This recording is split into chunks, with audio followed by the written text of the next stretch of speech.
ഇന്ദ്രനും അനു ഇവിടെ ഇല്ല മക്കളെ? ഇല്ല, അവര് മോനു വേണ്ടി എന്തൊക്കെയോ സാധനങ്ങൾ വാങ്ങാൻ പോയിരിക്കുക. അല്ല, ഭാനുമയ്ക്ക് എന്താ അറിയേണ്ടത്? അല്ല, അത് നിങ്ങളോട് പറഞ്ഞിട്ട് കാര്യമുണ്ടെന്ന് എനിക്ക് തോന്നുന്നില്ല. സുശീലയ്ക്കും ഇന്ദ്രനും മാത്രമേ എന്റെ സംശയം തീർത്തു തരാൻ പറ്റൂ. ഭാനുമ്മയുടെ സംശയം എന്താണെന്ന് ആദ്യം പറ. എന്നാലല്ലേ അത് തീർക്കാൻ പറ്റുമോ ഇല്ലെന്നൊക്കെ അറിയാൻ പറ്റൂ.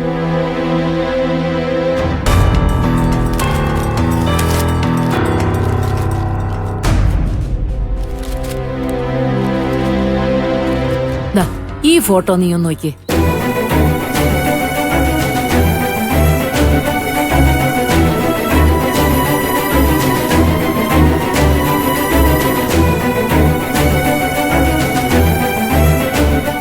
രാവിലെ പത്രം മറിച്ചു നോക്കിയപ്പോ എന്റെ കണ്ണിപ്പെട്ടതാണ്. നല്ല മുഖപരിചയം തോന്നി. വായിച്ചു നോക്കിയപ്പോ പേരും അത് തന്നെ, ശേഖരൻ. ഈ വാർത്തയെ സുശീലയുടെ ഇന്ദ്രന്റെ ഒന്നും കണ്ണിപ്പെട്ടില്ലെന്ന് കരുതിയാ ഞാൻ ഈ പത്രം എടുത്തോണ്ട് വന്നത്. അല്ല, അവരെ കാണിച്ച് സംശയം തീർക്കാലോ. അത് ഭാനുമ്മ ഈ മനുഷ്യൻ ആരാണെന്നാ സംശയിക്കുന്നത്?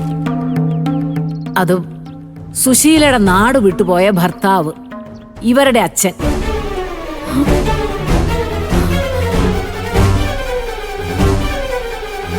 പണ്ട് പലതവണ ഞാൻ കണ്ടിട്ടുണ്ട്. അന്ന് നല്ല ചെറുപ്പമാ, നല്ല ആരോഗ്യവും. പറഞ്ഞിട്ടെന്താ, എപ്പോഴും കുടിയാ. ഇപ്പോഴും ജീവിച്ചിരിക്കുന്നുണ്ടെന്നുള്ളത് വലിയ അത്ഭുതം തന്നെയാ. ഭാനുമ ഇത് അയാൾ തന്നെയാണെന്നതിന് വേറെന്തെങ്കിലും തെളിവുണ്ടോ ഭാനുമേ? ഒരാളെ പോലെ 9 പേരുണ്ടാവുന്നൊക്കെയാ പറയുന്നത്. പക്ഷേ പേരൊരുപോലെ വരില്ലല്ലോ സത്യ. ഇതേ ഞാൻ ഉദ്ദേശിച്ച ശേഖരൻ തന്നെയാ. അല്ലെങ്കിൽ സുശീല പറയട്ടെ. നീ അവളെ വിളിക്ക്. അമ്മ ഈ ഫോട്ടോ കണ്ടതാ ഭാനുമ്മേ. ഇതേതോ ഭ്രാന്തരാണെന്ന് അമ്മ ഞങ്ങളോട് പറഞ്ഞത്. അത് മാത്രല്ല, ഇയാളോട് വന്ന് പഠിച്ചു ഓടിക്കാനും പറഞ്ഞു. ഓ, അങ്ങനെയൊക്കെ ഇവിടെ നടന്നോ? ഈ വിവരമൊന്നും ഞാൻ അറിഞ്ഞില്ലല്ലോ. കാണാതായ മനുഷ്യനെ കാലങ്ങൾക്ക് ശേഷം കണ്ടുകിട്ടിയല്ലോ എന്നുള്ള സന്തോഷത്തിലാണ് ഞാൻ വന്നത്. ഇനിയിപ്പോ പറഞ്ഞിട്ട് കാര്യമില്ല. സുശീല ഇത് അവളുടെ ഭർത്താവാണെന്ന് അംഗീകരിച്ചില്ലല്ലോ. ഏതായാലും അവൾ ഈ മനുഷ്യനെ അടിച്ചോടിക്കാൻ നിങ്ങളോട് പറഞ്ഞിട്ടുണ്ടെങ്കിൽ ഒരു കാര്യം ഞാൻ ഉറപ്പിച്ചു പറയാം. ഇതേ ആ ശേഖരൻ തന്നെയാ.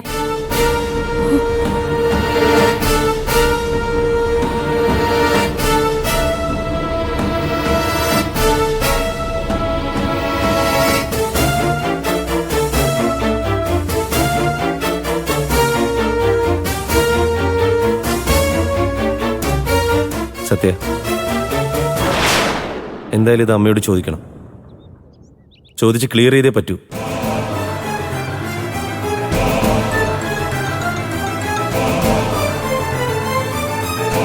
സോനെ, ഇങ്ങിതാ. ഭാനുമേ,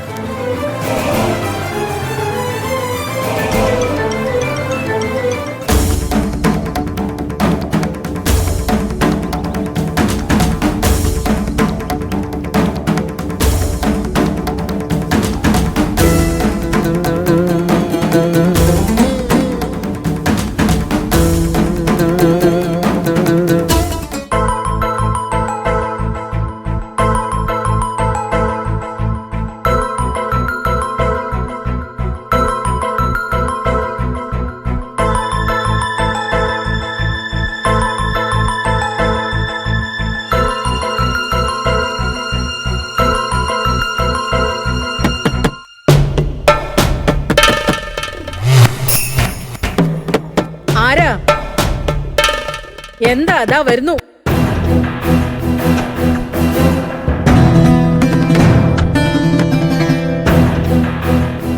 എന്താടാ? ഇയാള് ഞങ്ങളുടെ ആരെങ്കിലും ആണോ? ആണോന്ന്? എന്താടാ പുതിയൊരു ചോദ്യം? അമ്മ ചോദിച്ചതിന് ഉത്തരം പറ. അതെന്റെ ആരും അല്ലെങ്കിൽ നിങ്ങളുടെയോ ആരുമല്ല. അത്രയും മനസ്സിലാക്കിയാ മതി.